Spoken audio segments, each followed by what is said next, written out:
You're on Joy 94.9, local and vocal, and I'm joined by the Bedroom Philosopher. And we just heard one of your tracks, I'm So Postmodern.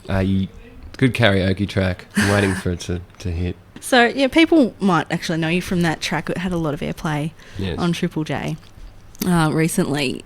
How did your life change when all that was going on? Did you have sort of reams of squealing fans and stalkers and things like that? No more than usual. They were sort of squealing for the right reasons as opposed to the wrong ones because I wouldn't let them out of my room. Suddenly they were squealing because, they wanted to be there.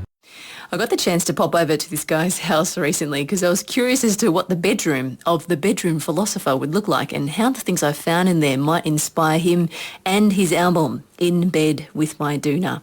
Not surprisingly, there were plenty of books and music lying around. There was also a section of the wall which was attributed and dedicated to a couple of ladies, namely New Buffalo and Sarah Blasco, and loads of ties, loads and loads of ties, antique 70s, the brown paisley type.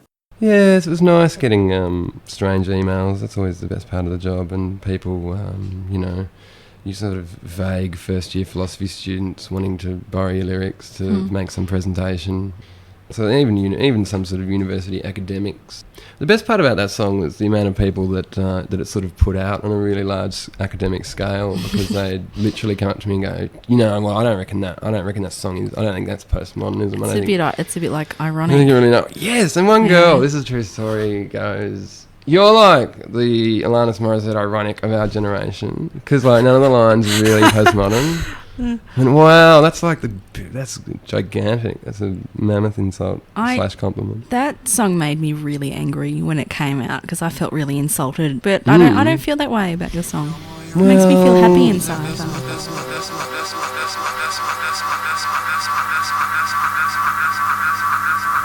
On Triple J, he's such a twisted lad, isn't he? Coming in the hottest 100 at number 72, out of Canberra, that's the Bedroom Philosopher. That one was so requested on Rosie's Super Request program throughout the year, and that's the Bedroom Philosopher with I'm So Postmodern, the song also known as Windings, taken from the Bedroom Philosopher's album of this year, which certainly had one of the album titles of the year. His album was called In Bed With My Doona.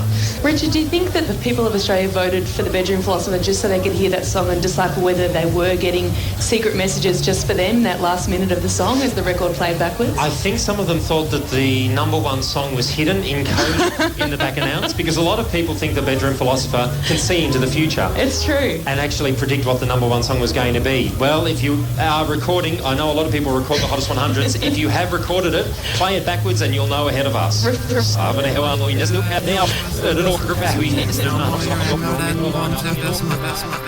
We are gearing up to revisit the songs that soundtracked your life 20 years ago with the hottest 100 of 2005. We're reliving that experience in full with you tomorrow from midday local time. And 20 years ago, we voted I'm So Postmodern in at number 72. And I'm very excited to be joined now by the man that penned that song, author and musician Justin Hazelwood, a.k.a. the Bedroom Philosopher. Justin, it was a huge day for you, obviously, being part of these huge names of music, getting voted into the hottest 100 countdown of 2005. Do you remember the original broadcast? Just running around the streets going, "Take that, Beck." What do you think? How do you like them apples, Beck? I think his song Girl is a little bit higher up the chart. So I'm just a little bloke from Burnie, Tasmania, with this strange song recorded at my Uncle Ken's house, who's just getting into the hottest 100. It was wild. I'm so postmodern, I take my Lego to the supermarket and build my own shopping trolley and only buy one hat. Well, actually, the funny thing throughout the whole recording process, it was like there's so many moments when I'd be going, oh, geez, the vocals seem to be really high out there. Can we just bring all the music up a bit? And it'll be all this serious musician me who's deep down that I'm trying to suppress, just trying to take over comedian me. And go, no, look, we're making a serious music album here. And well, both of us would find ourselves falling into that, going, getting really serious about maybe the tone on a certain harmonica bit, or the bass on a guitar, just stressing about it, and then going, oh, hang on, it's a comedy album. Oh yeah, it doesn't really matter.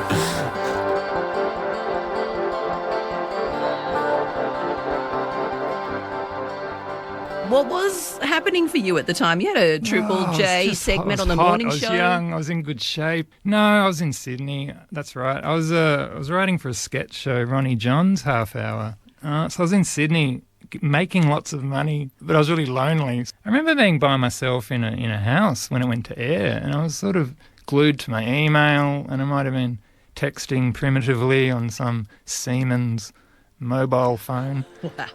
But sort of ironically sort of estranged from my people because I was in Sydney at the time. You're in a totally different setting to where the song came from. Yeah, which is, I don't know, maybe sort of fitting for a song like I'm So Postmodern. I'm so postmodern, I only think in palindromic haikus. Madam, I Glenelg, I'm Adam. I'm so postmodern that I dress up as Santa in the middle of August and haunt golf courses. I'm so postmodern that I know, people rattle on about intertextualism and blah-de-blah, but at the end of the day, it's just sort of, I don't know, it's just a bunch of random things, and that's all the song was. I was like, how random can it be? And, it was an exercise in randomity. You released your album In Bed with My Doona through your record label Nan Pop Records. Can you tell us a bit about that label? Yeah, well, it was I literally had to borrow $1,000 off my Nan Pop to get the albums produced, and I wrote them a letter and asked them really kindly, and they lent me the money, which brought me to the conclusion that Nan Pop Records would be a legitimate, appropriate, valid sort of sign of respect, and so I got my graphic designer to had this photo of Nan Pop, and we whipped up this little logo. It's a very cool logo. Yeah, I was thinking of getting a MySpace and a T-shirt and all that sort of marketing jazz, but it's going well. But every now and then I do get a call in the middle of the night. Sometimes Nan sort of calls me up in the middle of the night and just says, "Shift, some unit," and hangs up the phone, and it's really freaking me out. So I don't need a manager. I've got a nanager. Oh, hi, Nan. Not too bad. How are you? I was just ringing to tell you I got into Triple J's Hottest 100. You did get into it? Yeah. Wow, that's you too? Yeah, totally. Got number 72. 72? Yeah. Congratulations. Oh, that's smart. Just congratulations. You are coming down the line, aren't you? Yeah. Oh, so you'll be on the CD tape they make then? Well, it's not totally guaranteed yet, but I reckon I got a really good chance now. I hope so. Yeah. I'm pleased for you. Yeah. So, yeah. Still out at 10? Well, no, I find it weird how much it's strangely dated kind of well, and it seems to have predicted this sort of, I don't know, hyper-fragmented, individualistic age we live in somehow, in an abstract way. I'm so postmodern, I went home and typed up everything you said and printed it out in wingdings and gave it back to you. It was like peak website time for me. So bedroomphilosopher.com was popping off in 2006 in this pre-social media vibes. People were all of a sudden volunteering their own versions of I'm So Postmodern lyrics en masse. I was getting all these emails and I was getting comments on my website with people just having a crack at their own I'm So Postmodern lyrics, to the point where I had to create the I'm So Postmodern lyric writing masterclass, where I separated into 4 different categories of the kinds of lyrics you can have, and I was like marking people's work, like giving feedback. So if you Google I'm So Postmodern lyric writing masterclass, there's like 2 pages of, I don't know, about like 300 comments, and then me underneath grading them.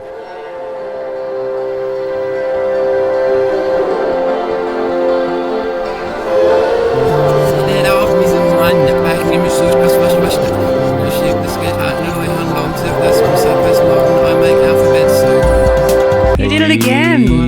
I'm going to ring up the station and say, is that a wordplay?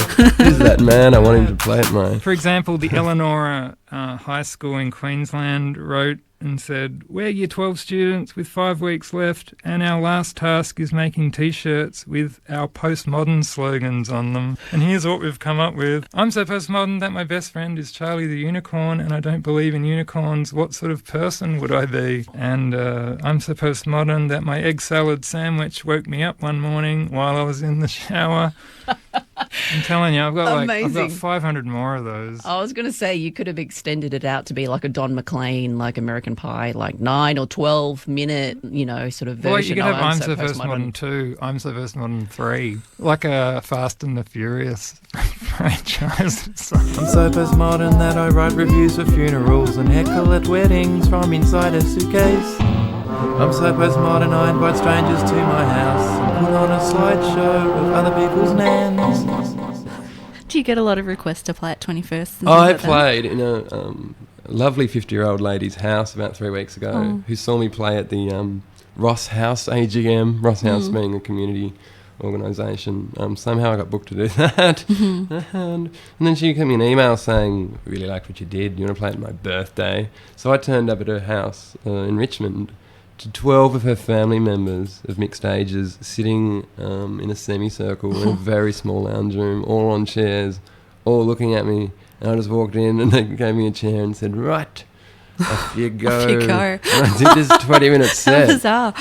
And I don't know, you can see me on a massive stage in front of a large audience, and I'm, rather nervous and a little bit neurotic about the whole thing, but this was just outrageous.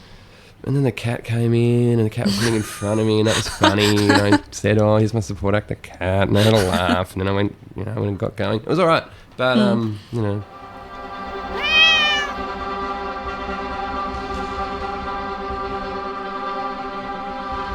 Thanks so much. On behalf of myself, the Bedroom Philosopher, and my record label, Nan Pop Records, I'd just like to say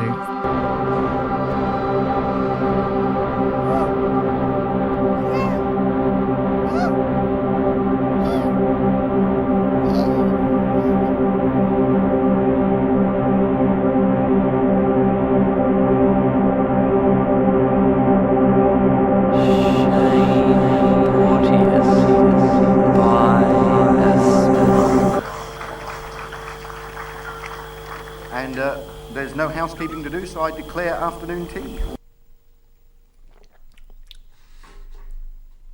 Yeah, I reckon just leave it, just cut it out there, and we don't need to do the whole going backwards thing again. I reckon there's no real point. Yep. People sort of got it the first time, and plus we haven't done the whole Shane Porteous lines.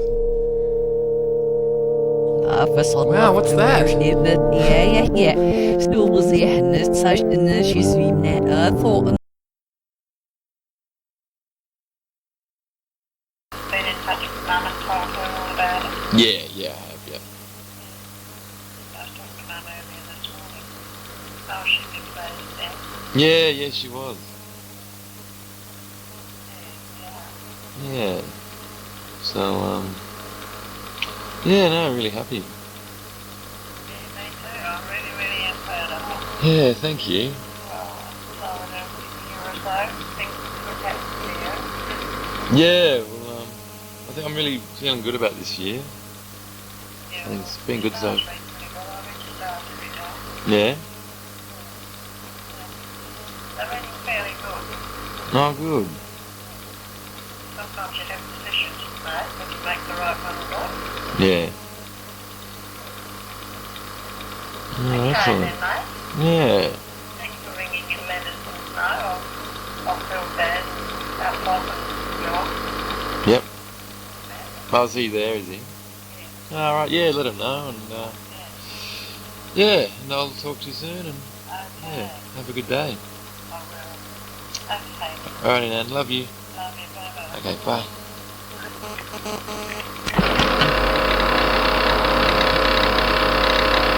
You having a spot of bother? What's that? You having a spot of bother with your phone? Oh, yeah, playing up a bit, is it? Yeah. You're a bit staticky and what have you, yeah. Oh, right, can you hear me better now? Yeah. No. Yeah. Did you try to ring me on my mobile? Oh, I think I might have done a few days ago because it looked like you tried to ring me. Yeah. We had your cousin from Launceston,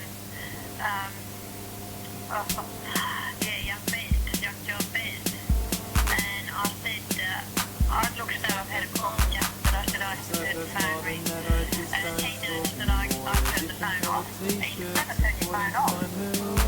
Oh, yeah. Yeah, so that's what I was doing. Well, Folkstar said, Right, I figure it out.